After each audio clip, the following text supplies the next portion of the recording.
Bienvenue à tous les amateurs de science-fiction. On se retrouve aujourd'hui pour une nouvelle immersion, et pas des moindres. On plonge dans le monde fascinant et dérangeant, ouais c'est le mot, de Brésil.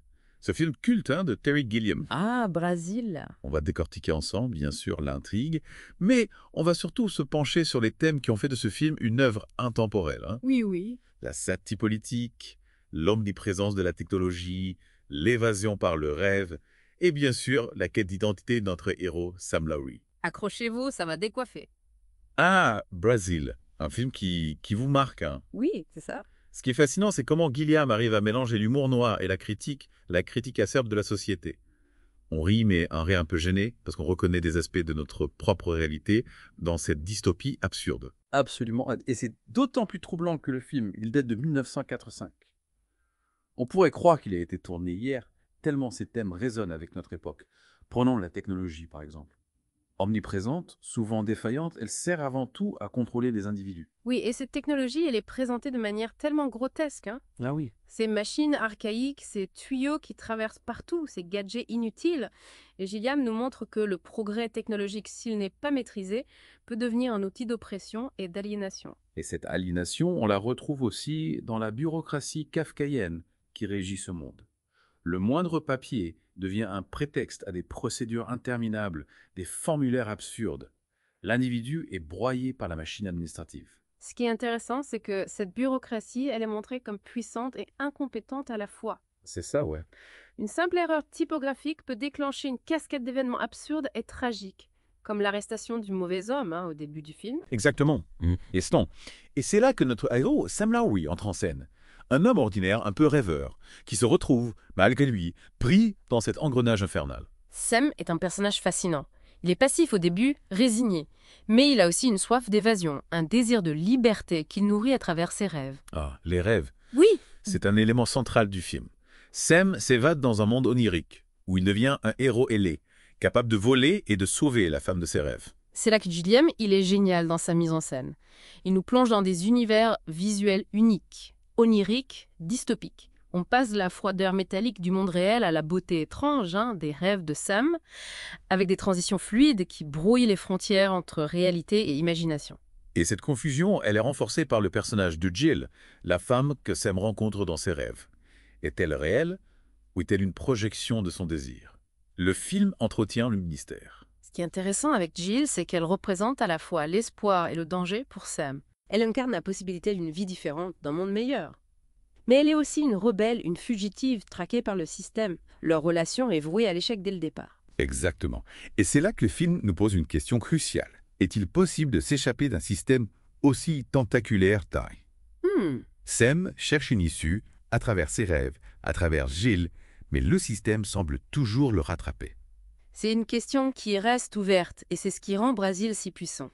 Le film ne donne pas de réponse toute faite. Il nous met face à nos propres contradictions, à nos propres désirs d'évasion et nous laisse réfléchir à la possibilité d'une véritable liberté dans un monde de plus en plus contrôlé.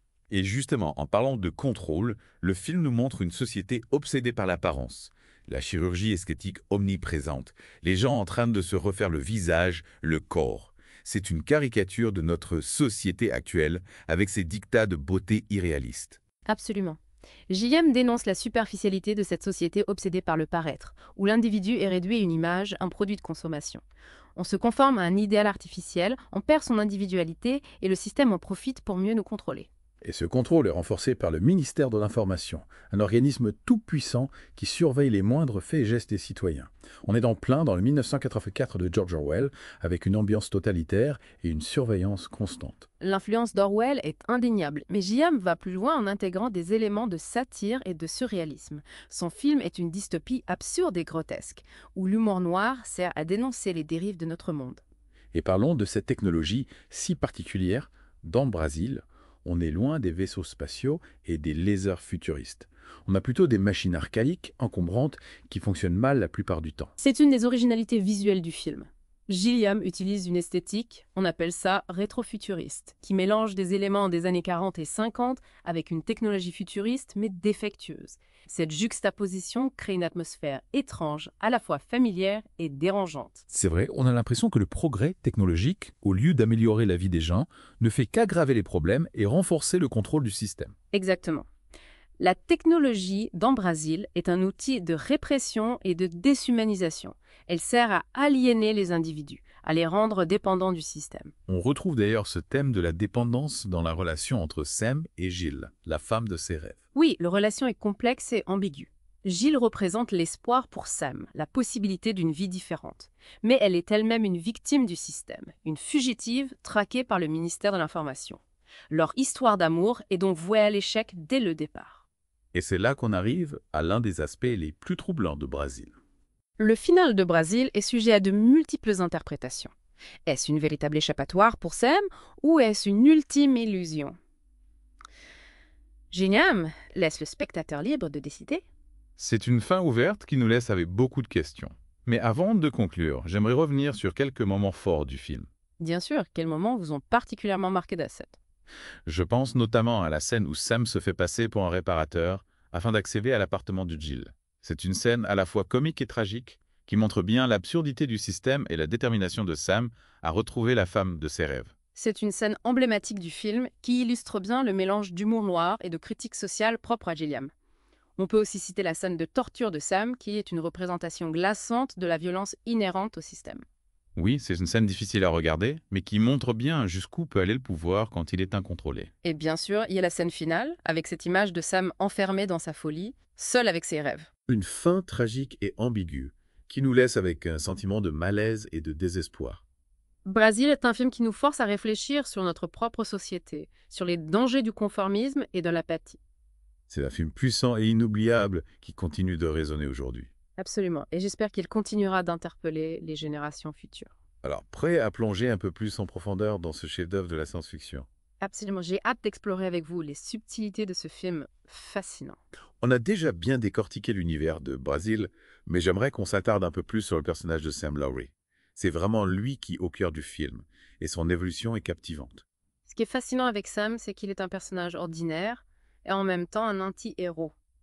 On n'est pas dans le héros classique, musclé et courageux. Non, pas du tout. C'est un bureaucrate lambda, un peu rêveur, qui se retrouve dépassé par les événements. Ouais, et au début, on le voit complètement résigné à cette vie monotone. Il est entouré de gadgets, censés lui simplifier la vie, mais qui ne font que l'enfermer dans cette routine absurde. Exactement. Et pourtant, on sent qu'il y a chez lui une flamme, une soif d'évasion, qu'il nourrit à travers ses rêves.